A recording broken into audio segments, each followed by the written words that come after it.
guy, what's up? Maybe this is my final part. I'm literally almost done with my malva pudding and I'm ashamed of myself. I was talking about how I've gained weight, but and I'm essentially also much unfitter than I was before.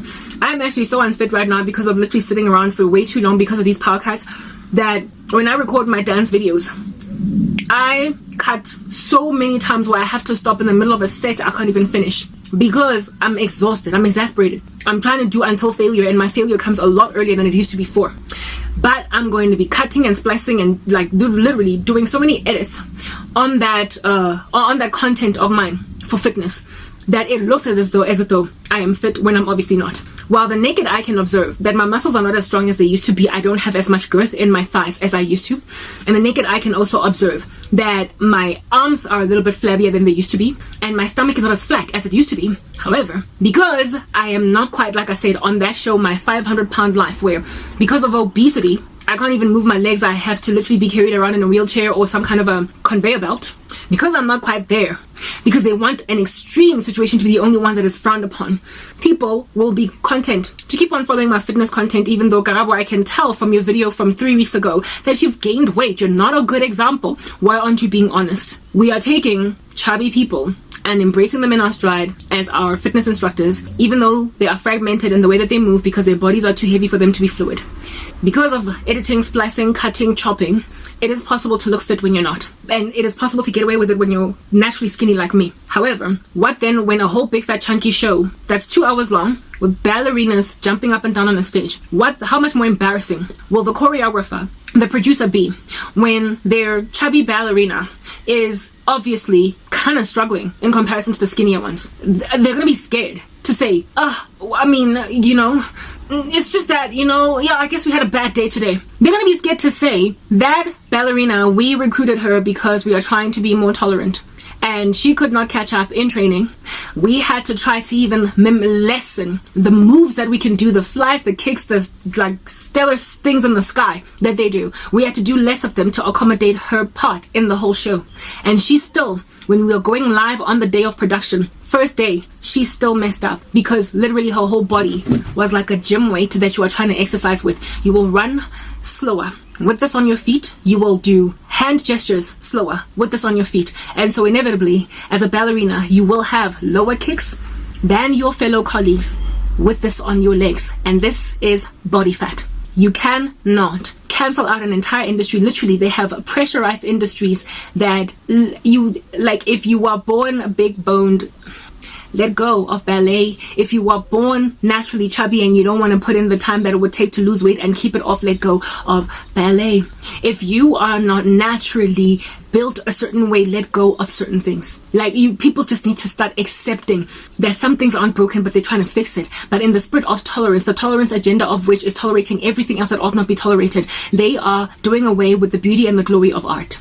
Doing away with the beauty and glory of art. Literally, I am content with watching a ballet show full of a whole bunch of skinny, really emaciated looking, however naturally thin white girls. I am content. I am content of watching a ballet show full of nothing but skinny, Indian, black, colored, whatever might be the color of these ballerinas, all of them being skinny and feeling uncomfortable, feeling chubby next to one of them. I am content, however, with watching a glorious, beautiful show full of these skinny little ballerinas, because that's just what it is that ballerinas ought to be, skinny. Let's just literally accept things that work the way that they've always worked, but the current society is doing away with the integrity of art. Fat dancers are not supposed to be fat. It's that basic. They slow down the show.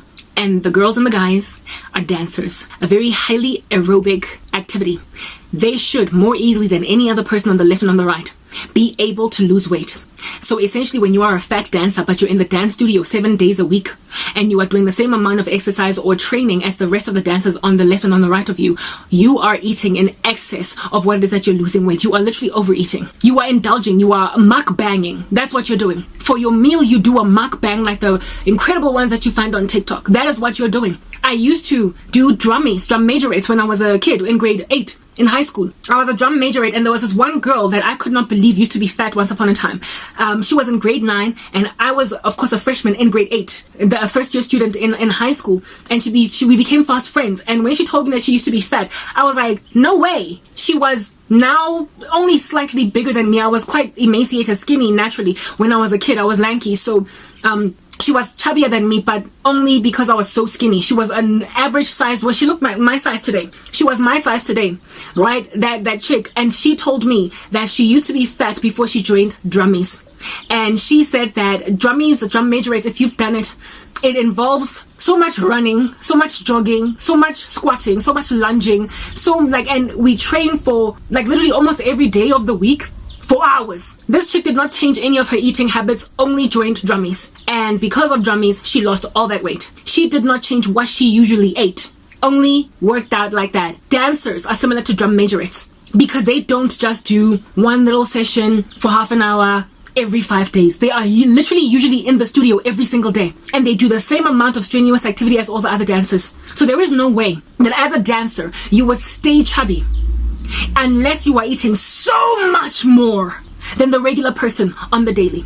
It does not make sense. You don't even need to be on a caloric deficit. If you work out that much, you should not be that big. And I would know that this is true because a colleague of mine that I spoke about in my earlier parts, that chubby Oki, he was into fitness. He was not fitness. I don't know if I can call it fitness when you eat so much. He was a weightlifter. He was a bodybuilder. He looked fat, however, as opposed to actually toned or firm, because of all of the food that he was eating. He was our colleague, right? So we got to, of course, every so often have lunch with him. Every time we had a team brunch, guys, the buns, the rolls on his plate, the meat on his plate, the potato salad on his plate, and sometimes he would even grabbing 2 entire plates without even going back for seconds. And when we'd be like, no, but why don't you go back for seconds? He'd be like, because I know I'm going to eat it all. So I don't want to have to get up again and go. I know that I'm going to finish all this food on the plate. He used to overeat.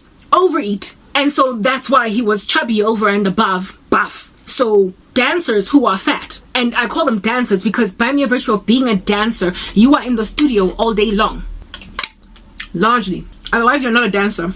You're just some dude with a hobby. Every so often, you do it. Real dancers are in the studio almost every day of their lives, right? And many of these people, if you are getting hired by the Grammys or the Oscars, you're a real dancer. Meaning you're in the studio every day. You train every day. You're not just some fly-by-night person that every so often likes to do a dance video on TikTok. So if you train that much and you're still fat, you train that much and you're still overweight, you are overeating. And overeating is a sin. And overeating causes health complications. Call a spade a spade. But we are living in the last days. And in these last days, people are calling good evil and evil good. And as a result of calling good evil and evil good, we are literally sitting back watching people kill themselves with indiscretion while society gazes upon them and accepts, while society gazes upon them and approves. Have you ever seen a child that is approved in their insanity? They get even crazier. And so that's how you create a disrespectful child with no discretion at all. Well, that is also how you create disrespectful adults with no integrity at all. You leave Lizzo to continue getting fat and you praise it and don't even highlight the fact that she needs to lose weight or she might find herself in a casket. You don't tell people what they ought to hear. You tell people what they want to hear. You know what that looks like? Last days type vibes where people are gathering for themselves a great number of teachers to teach them what their itching ears want to hear. Because of how discombobulated then society is going to be towards the end, the Lord is going to come back and rapture the church of the Lord Jesus Christ so that you will stop calling that which is evil good and that which is good evil. Let me do a final part.